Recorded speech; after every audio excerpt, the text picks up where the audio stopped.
The night started like any other in Riverton. Crickets chirped, filling the air with their rhythmic song, a familiar lullaby that the townsfolk had grown accustomed to over the years. A dog barked in the distance, its echo bouncing off the silent houses, adding to the symphony of the night. The town was wrapped in a blanket of tranquility, unaware of the impending chaos. Little did anyone know the world was about to change. The peaceful night was merely a prelude to an extraordinary event that would forever alter the course of their lives. Suddenly, a fiery tear ripped across the velvet canvas of the night sky, startling the nocturnal creatures and drawing the eyes of the curious and the unsuspecting alike. Then another, and another. The sky was ablaze with streaks of light, each one more brilliant and awe-inspiring than the last. The meteor shower, a spectacle of awe and wonder, rained down on the unsuspecting town. It was as if the heavens had opened up, showering the earth with celestial fire. But this was no ordinary celestial event. The meteors seemed to carry a message, a warning of things to come. This was the harbinger of something extraordinary, something terrifying. The air was thick with anticipation, and an unspoken fear began to creep into the hearts of those who watched. Sam, Jazz, Mark and Hannah, four friends bound by the innocence of youth, watched the spectacle from the safety of their treehouse haven. Their eyes were wide with wonder, their hearts pounding with excitement and a hint of fear. Each streak of light across the sky carried an unspoken promise, a whisper of change. The children could feel it in their bones, a sense that their lives were on the brink of something monumental. Little did they know their lives were about to be irrevocably intertwined with the secrets of the cosmos. The universe had chosen them, and their destinies were now linked to the stars. As the last meteor blazed its trail across the sky, a strange silence descended upon Riverton. The once lively night was now eerily quiet, as if the world was holding its breath. The air crackled with an unseen energy, a palpable tension that set their hearts racing.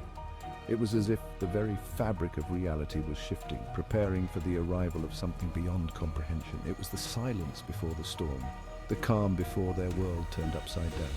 The night the sky fell would be remembered not just for its beauty, but for the profound impact it had on the lives of those who witnessed it. Riverton would never be the same again, and neither would Sam, Jazz, Mark and Hannah. Their journey was just beginning, and the secrets of the cosmos awaited them. If you enjoyed this chapter and want to uncover more of the mysteries that lie ahead, don't forget to subscribe, share and like. Your support helps us bring you more incredible stories. The meteor shower left an eerie stillness in its wake. The sky, once alive with streaks of light, now seemed to hold its breath, as if the universe itself was waiting for something to happen. It was in this stillness that Sam first felt a shift within him, a subtle, almost imperceptible change that made him feel both curious and uneasy. Visions, vivid and terrifying, flooded his mind. They came without warning, like a tidal wave crashing over him, leaving him gasping for breath. He saw glimpses of the future, uncontrolled and overwhelming. Each vision was a fragment of what was to come, a puzzle piece that he couldn't quite fit together. His friends, his family, strangers on the street, their destinies were an open book filled with both joy and sorrow. He could see their triumphs and their tragedies, their moments of bliss and their darkest hours. At first, it was exhilarating. The rush of knowing what was to come gave me a sense of power, a feeling that I was somehow special, chosen. I felt like I was privy to a grand cosmic joke, able to see the punchlines before anyone else. It was as if I had been given a secret key to the universe's hidden truths. But the humor quickly faded. The novelty of knowing the future wore off, replaced by a growing sense of dread. The burden of knowledge, especially knowledge of pain and suffering, became too heavy to bear. I began to see the world not as a place of endless possibilities, but as a series of inevitable outcomes. Every interaction, every smile was tainted by the knowledge of what lay ahead. I could no longer enjoy the present, knowing the future that awaited those around me. The laughter of children became a painful reminder of their fleeting innocence. I saw their futures, the challenges they would face, the heartbreaks they would endure. I became a prisoner in my own mind, haunted by the echoes of a future I was powerless to change. The visions were relentless, a constant reminder of the fragility of life. The once vibrant young man retreated into himself. I withdrew from the world, unable to bear the weight of what I knew. My once bright eyes now held a haunted look. The spark of life that had once defined me was replaced by a deep, unending sorrow. I was a boy forced to shoulder the weight of the future, a future I desperately wished I couldn't see. The gift of foresight had become a curse, a relentless torment that I could not escape. I longed for the days when I was blissfully unaware, when the future was a mystery and life was full of surprises. But those days were gone, replaced by a reality I could not change. I often found myself looking back, reminiscing about the past, trying to hold on to the memories of a simpler time. But even those memories were tainted by the knowledge of what was to come. The world moved on around me, oblivious to the burden I carried. People laughed, loved, and lived their lives, unaware of the future that awaited them. I stood at a crossroads, unsure of which path to take. The future was laid out before me, but the choices I had to make were still my own. Despite the weight of my visions, I knew I had to keep moving forward. I had to find a way to live with the knowledge I had been given to make the most of the time I had. And so, I chose to focus on the moments of joy, the small victories, the fleeting moments of happiness. They were my anchor, my reason to keep going. In the end, it was those moments that gave me hope. The future was uncertain, but the present was mine to cherish. And that, I realized, was enough. Jazz had always been the fiery one, the life of the party. But the meteor shower ignited a different kind of fire within her, the power of telekinesis. Objects moved at the whim of her thoughts, bending to her will with effortless grace. It was intoxicating. The sheer power at my fingertips was initially exhilarating. I could win any carnival game, ace any sports competition. But the novelty soon wore thin. The world felt small, insignificant, when you could bend it to your will with a mere thought. The isolation of my power was unbearable. How could I connect with others, confide in them, when they were mere pawns in a game only I could play? The fear of hurting those I loved with a stray thought became a constant shadow, a chilling reminder of the price of my power. Laughter, once easy and carefree, became strained, a mask to hide the loneliness that gnawed at me.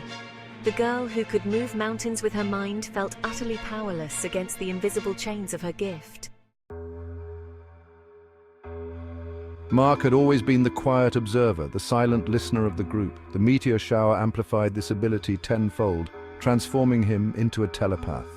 He could hear the thoughts of everyone around him, their hopes, their fears, their deepest secrets. At first, it was like gaining access to a hidden world, a secret symphony of thoughts and emotions, but the constant barrage of voices, the overwhelming cacophony of desires and anxieties became unbearable. Privacy was a luxury I could no longer afford.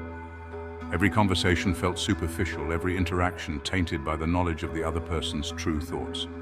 The unspoken resentments, the hidden judgments, the secret desires, they swirled around him, suffocating him in their intensity.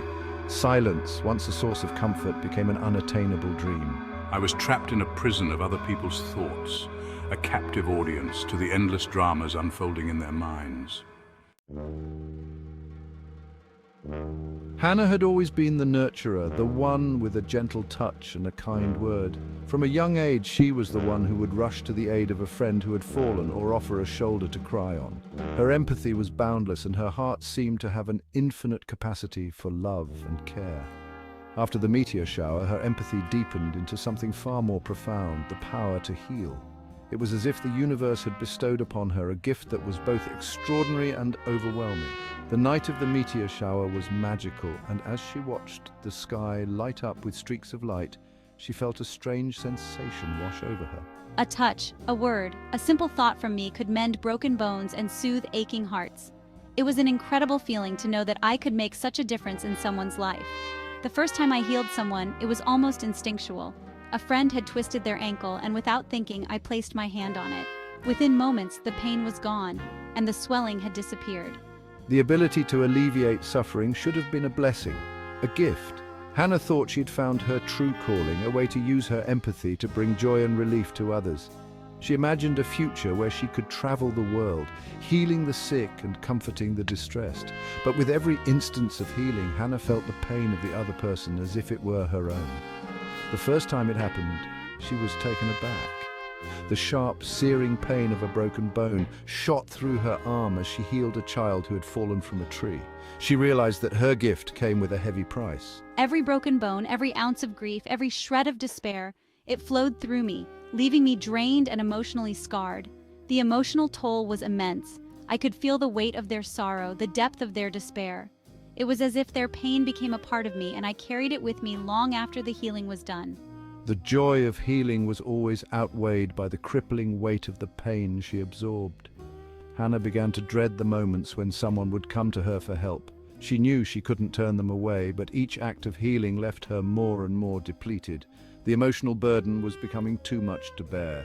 The vibrant, compassionate girl slowly withdrew, her own spirit burdened by the collective suffering of those she sought to help. She found herself avoiding social gatherings, retreating into solitude. The once lively and outgoing Hannah became a shadow of her former self, her laughter replaced by a quiet, contemplative silence. My touch, once a source of comfort, became a double-edged sword, a symbol of both my power and the terrible price I paid for it. I began to fear my own abilities, questioning whether the cost was too high. The joy of seeing someone healed was always tainted by the knowledge of the pain I would have to endure. The world saw a miracle worker, but Hannah saw only the reflection of their pain in her own weary eyes. She struggled with the duality of her gift, the constant battle between the desire to help and the fear of the pain it would bring. In the mirror, she saw not a healer, but a vessel for the suffering of others, and it was a burden that weighed heavily on her soul.